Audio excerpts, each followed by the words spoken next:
It's winter here in the Northeast, and most plants look dead. Often landscapes look bleak, dreary, but not these Nandinas. It's almost like you could put your hands up to them like little balls of fire and get warm. They have warm, fiery colors like hot pinks, oranges, and reds. I had to find out, what are these beautiful, colorful shrubs that have color all year round? Here's a picture I took in August.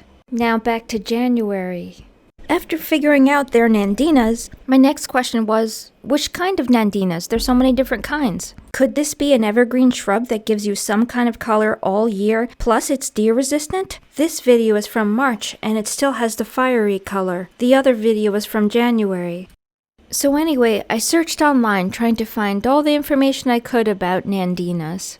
Like anything, there's a lot of conflicting information out there. I'm going to jump ahead for a moment to show you the foundation of our home. This is one of the reasons why I'm so interested in this Nandina shrub. We need foundation plants, and it would be nice to have some cheerful color, especially in winter.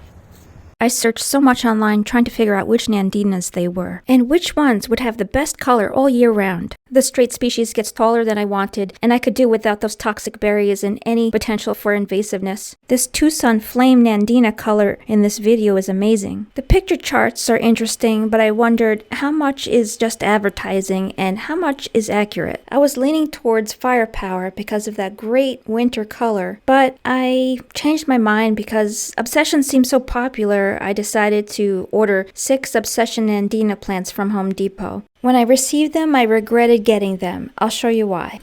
Here's the Obsession Nandina plants that came from Home Depot. Even the tallest one only has 1 cane. To rejuvenate a Nandina, I've read you cut the oldest canes all the way to the ground. I went ahead and gave them a chance and put them outside next to the foundation. They look dark, drab, dull. Right behind this Obsession Nandina in a pot is the azalea I'm trying to replace. I thought these azaleas would be safer closer to the house. That was a mistake. The vanilla strawberry hydrangea in the middle did okay, but the deer really went after those azaleas. I quickly returned the Obsession Nandinas, and a week later, the Firepower Nandinas arrived from Home Depot. These Firepower Nandinas came in slightly bigger pots, and yet they were a little less expensive. The Firepower Nandinas are so bright and full. I like them much better than the Obsession. A couple have a little powdery mildew, but that's okay, it should clear up after they've been in the fresh air for a while.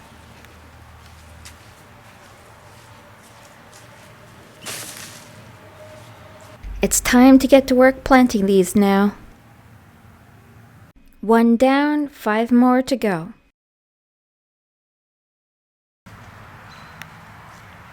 See that little rectangle over there? That's a cushion for your knees. It really helps when you're gardening and keeps your knees from getting muddy. All done. That was a lot more work than I thought it was going to be. I had to be super slow and careful when I was digging near the gas line. Remember, always call before you dig. There's one more thing that I felt like I had to do. I built little cages for them, for most of them. They'll grow out of them quickly, so this is really just for the spring. It's just because I saw this groundhog hanging around and I didn't want him ruining my brand new planted Firepower Nandinas. It's just a bit of wire fencing held down by 4 landscape pins.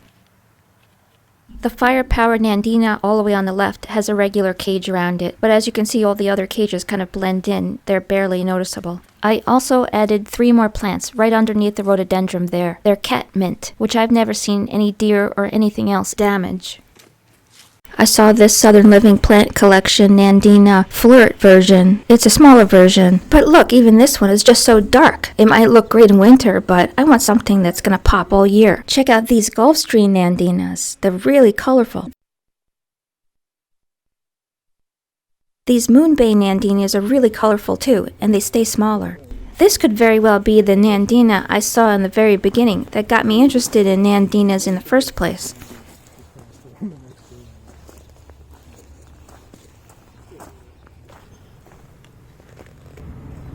So here's a before and after. This is the Obsession Nandinas. And here are the Firepower Nandinas that I ended up planting. They're much brighter. Although they look really small right now, I really like the Firepower green of the Nandinas. Hopefully they'll grow well, and I'll do an update soon.